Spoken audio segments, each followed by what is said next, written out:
आप सभी को नववर्ष की हार्दिक शुभकामनाएं। मैं निधि शिमाली आपके अपने इस YouTube चैनल में आप सभी का स्वागत करती हूं। आज मैं आपके सामने मिथुन राशि वालों का जनवरी माह का मासिक राशिफल लेकर उपस्थित हुई हूं। ये नववर्ष प्रारंभ हो चुका है और हम साल के प्रथम माह के राशिफल की बात कर रहे हैं।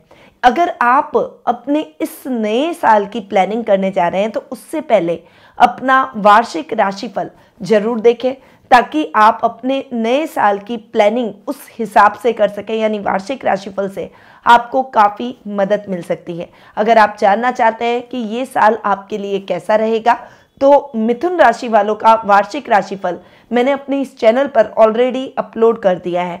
साथ ही डिस्क्रिप्शन में भी उसके लिंक दिए गए, वहाँ क्लिक करके आप अपने राशिफल का लाभ प्राप्त कर सकते हैं। तो बढ़ते हैं आगे और जान लेते हैं इस साल के प्रथम माह में आने वाले कुछ विशेष व्रत और त्योहारों के बारे में। 7 जनवरी को सफला एकादशी का व्रत किया जाएगा। 14 जनवरी को लोहड़ी का पर्व मनाया जाएगा। 15 जनवरी को मकर संक्रांति आ रही है। 17 जनवरी को गुरु गोविंद सिंह जयंती मनाई जाएगी। 26 जनवरी को हमारा राष्ट्रीय पर्व गणतंत्र दिवस मनाया जाएगा। तो ये हैं कुछ विशेष व्रत और त्योहार जो कि इस माह में आने वाले हैं। अब आते हैं ग्रह गोचर की स्थिति पर कि साल के प्रथम माह में ग्रहों की स्थिति कैसी रहेगी।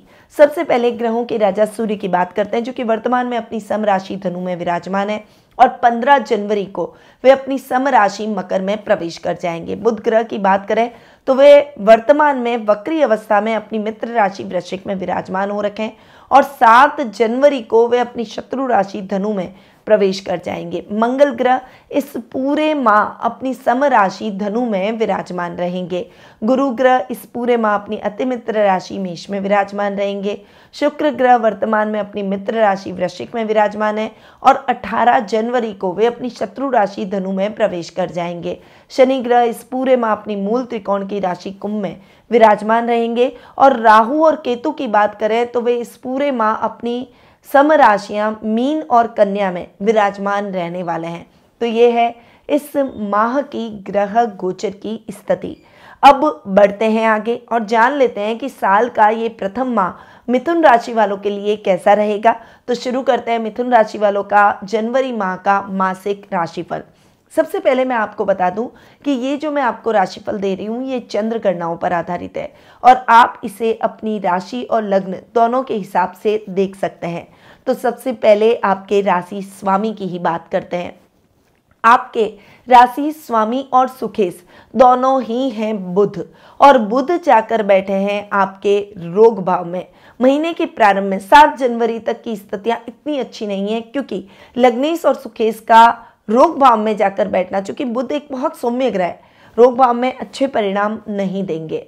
परंतु 7 जनवरी के बाद का समय लग्न और सुख दोनों स्थानों के लिए बहुत ही शानदार रहेगा, क्योंकि केंद्र स्थान का स्वामी केंद्राधिपति केंद्र में ही सप्तम भाव में जाकर बैठेगा और सप्तम दृष्टि से अपने ही घर को यानी लग्न को देखेगा।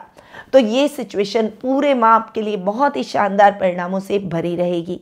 इस समय आपके मान सम्मान यश कीर्ति में बढ़ोतरी होगी।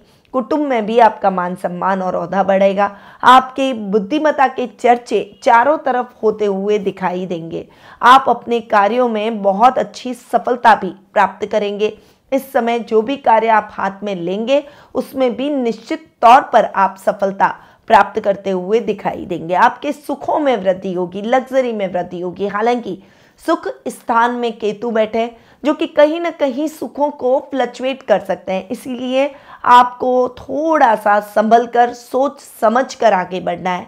शत्रु भी आपको पीछे धकेलने का प्रयास करेंगे, पर आपको अपने हौसलों को बुलंद रखना है। अगर आपका सेल्फ कॉन्फिडेंस स्ट्रांग रहा तो शत्रु भी आपका कुछ नहीं बिगाड़ पाएंगे और बुध के रिजल्ट आपको और भी अधिक बेहतरीन देखने को मिलेंगे। यहाँ सप्तम भाव में मंगल के साथ बुध की युति हो रही है और ये युति लाभेश के साथ में होना आपके लाभ की स्थितियों को बढ़ाएगा और आपके पर्सनैलिटी की वजह से आपको लाभ प्राप्त होगा, आपकी बुद्धिमत्ता की वजह से आपको लाभ प्राप्त होगा, आपके सुखों में वृद्धि होगी। तो बुध के रिजल्ट आपके लिए बहुत ही बेहतरीन इस माह रहने वाले हैं। अब आते हैं आपके द्वितीय भाव पर, धनेश, चंद्रमा। चंद्रमा मन, माता, मस्तिष्क का कारक ग्रह। थोड़ा थोड़ा कभी कभी काम के बीच में इस महीने आपका मन हट जाएगा और आपकी इच्छा होगी कि काम छोड़ूं, कुछ और करूं और कहीं और जाऊं। पर इस समय आपको पहले अपने कर्तव्य को पहचानना होगा कि आपका कर्तव्य क्या है। जितना आपका कर्म अच्छा होगा, आप अपने कर्तव्य पथ पर भी उसी तरह से आगे बढ़ते हुए दिखाई देंगे। तो अपनी ड्यूटी को आपको पहचानना होगा। आपकी ड्यूटी आपको पहले करनी है, उसके बाद आपको अपनी इच्छाओं को पूर्ण करने का प्रयास करना चाहिए। आपके मन में अंतर्द्वंद की स्थिति इस माह कई बार रहेगी, पर इसको शांत करके अब मेंटली स्ट्रांग रहकर अपने कार्यों को करना है। कंफ्यूज नहीं होना है, क्योंकि कंफ्यूजन से स्थितियां और अधिक बिगड़ सकती है। अब आते हैं आपके पराक्रम भाव पर। पराक्रम भाव के स्वामी हैं सूर्य, जो कि आधे माह तक आपके सप्तम भाव में बैठेंगे। पराक्रमेश का अपने से पंचम और सप्तम भाव में जाकर बैठना पराक्रम भाव के हिसाब से बेहतरीन परिणाम लेकर आएगा। इस समय आपका सेल्फ कॉन्फिडेंस बहुत ही इंक्रीज रहेगा। इस समय आप जो भी कार्य हाथ में लेंगे उसमें आप सफलता हासिल करेंगे। लीडरशिप की क्वालिटी आपके अंदर आ जाएगी। राजनीति में आपको बड़ा और शुभ समाचार प्राप्त होगा। राजनीति में आपका वर्चस्व बढ़ता हुआ दिखाई देगा। तो ये समय सूर्य के रिजल्ट आपको बहुत ही बेहतरीन और उत्तम सफलताओं से भरा दिलवाएगा। पर सूर्य 15 जनवरी को चेंज होने वाले हैं और वे चले जाएंगे मकर राशि के अंदर, यानी आपके अष्टम भाव में। यानी पराक्रमेश का अपने से षष्टम जाकर बैठना आपके लिए थोड़ा सा चैलेंजिंग हो सकता है। इस समय ओवर कॉन्फिडेंस में कोई भी गलत डिसीजन लेने से बचें। ओवर कॉन्फिडेंट ना हो और सोच समझ कर डिसीजन लें। कोई भी ऐसा डिसीजन ना लें जिससे आने वाला भविष्य आपका खतरे में पड़ जाए और लाभ की जगह नुकसान की स्थितियां आपकी बढ़ती चली जाए। इसीलिए आपको संभल कर रहने की आवश्यकता रहेगी। छोटे भाई बहनों के साथ भी आपको अच्छी ट्यूनिंग इस समय बना के चलना होगा। अब आते हैं सीधा आपके पंचम भाव पर।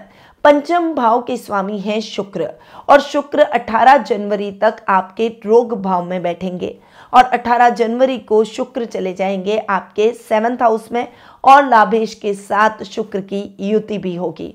यहाँ पर शुक्र पंचम भाव के हिसाब से आपको पूरे माह अच्छे रिजल्ट देंगे। हालांकि शुक्र आपके खर्च भाव के भी स्वामी हैं, पर पहले पंचम भाव की बात करूं तो शुक्र के बहुत अच्छे परिणाम आपको इस माह मिलते हुए दिखाई देंगे। सेल्फ कॉन्फिडेंस इंक्रीज होगा, डिसीजन मेकिंग और अधिक स्ट्रांग होती हुई दिखाई देगी।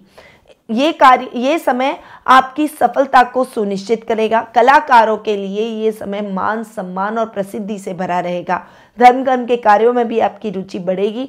आपकी बॉन्डिंग अपनी फैमिली के साथ में बहुत अच्छी और स्ट्रांग रहेगी। इस समय छात्रों को डिस्ट्रैक्ट नहीं होना है, विपरीत लिंग के प्रति आकर्षण रहेगा, पर अपने डिस्ट्रैक्शन को साइड में करके अपनी पढ़ाई पर आपको फोकस करना है, वरना इंटेलिजेंट होते हुए भी परिणाम आपको वैसे नहीं मिलेंगे जैसी आपने मेहनत की है। तो इन सावधानियों के साथ आपको आगे बढ़ना होगा।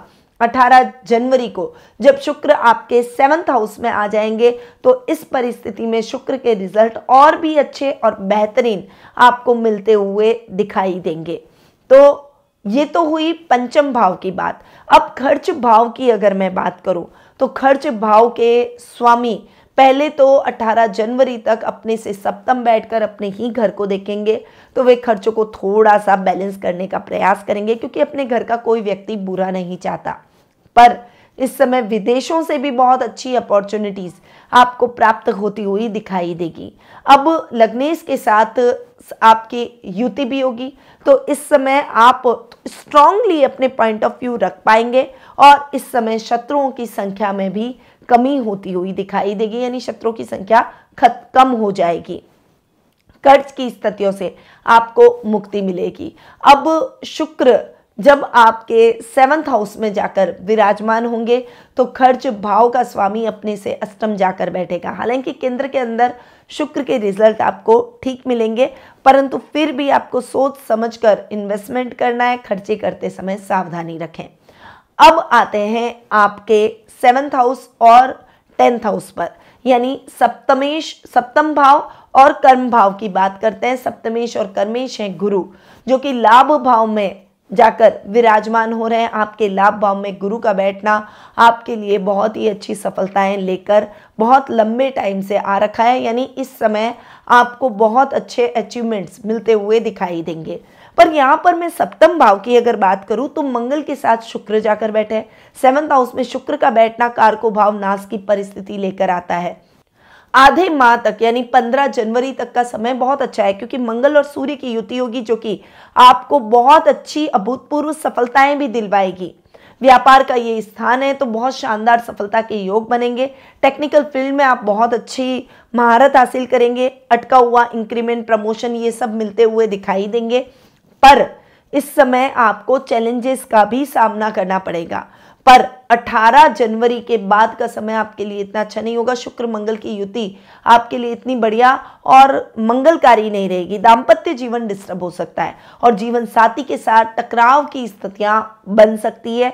इसीलिए इन मामलों में, यानी फैमिली के मामलों में, लाइफ पार्टनर के मामले में बहुत ज़्यादा सावधानी के साथ आपको आगे बढ़ना होगा।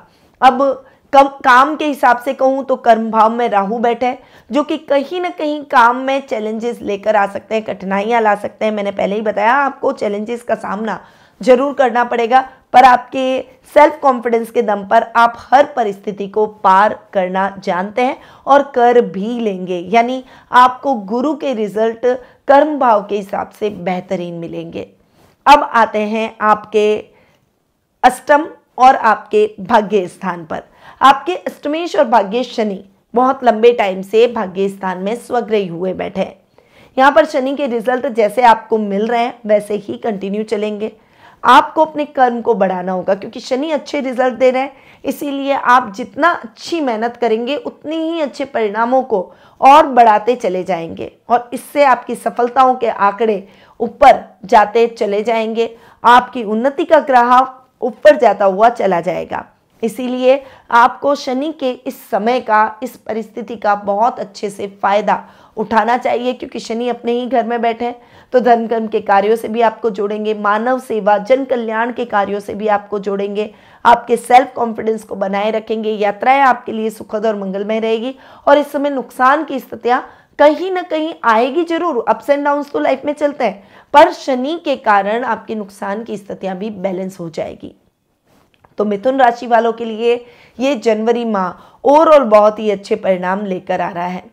अब आते हैं जनवरी माह में किए जाने वाले उपायों पर कि मिथुन राशि वालों को क्या उपाय करने चाहिए। तो आप जानते हैं कि जनवरी माह में मकर संक्रांति का बड़ा पर्व आ रहा है, तो गरीबों को कंबल, वस्त्र आदि का दान इस दिन करें। सूर्य के खास मंत्र ओम रीम ह्रीम सूर्याय नमः मंत्र का जाप करें। शनिवार के दिन शनि मंदिर में सरसों के तेल का दीपक जलाने से नौकरी संबंधी सभी समस्याएं दूर होती है। तो अगर आप व्यापार में हैं तो अपने कार्यस्थल में व्यापार वृद्धि यंत्र स्थापित करें। इसके प्रभाव से धन लाभ और संतुष्टि मिलेगी और आर्थिक हानि और संकट दूर होगा। कुंडली में सूर्य को मजबूत करने के लिए सिरहाने में सोने से पहले तांबे के लोटे में पानी भरकर रखें और सुबह उठकर उस पानी को पी लें। तो ये कुछ उपाय हैं जो कि आपको मैंने इस महीने में करने के लिए बताया है, यानी इस माह के हिसाब से बताया है। पर यदि आप अपनी पर्सनल जन्म पत्रिका के माध्यम से अपने भविष्य से संबंधित प्रश्नों के उत्तर प्राप्त कर अपने भविष्य की जिज्ञासाओं को शांत करना चाहते हैं तो आप टेलीफोनिक अपॉइंटमेंट और पर्सनल मीट के माध्यम से मुझसे जुड़ सकते हैं। अधिक जानकारी के लिए स्क्रीन पे दिए गए नंबरों पर कॉल या व्हाट्सएप के माध्यम से संपर्क कर सकते हैं। अब मैं अपनी वाणी को यहीं विराम देती हूँ। स्वस्थ रहिए, व्यस्त रहिए, मस्त रहिए और हमेशा मुस्कुराते रहिए। जय श्री राधे कृष्ण। गुरुमानिधि श्रीमाली एक प्रसिद्ध ज्योतिषाचार्य हैं। उनके जोधपुर स्थित ज्योतिष संस्थान में महामृत्युंजय, काल सर्प दोष, मां बगलामुखी, विवाह बाधा निवारण पूजा एवं अन्य सभी प्रकार की पूजाएं संस्थान के विद्वान पंडितों द्वारा पूर्ण विधि विधान एवं शास्त्रोक्त रीति से संपन्न करवाई जाती है। अतः आज ही अपनी पूजा बुक करवाने हेतु इन नंबरों पर संपर्क करें 8955658362।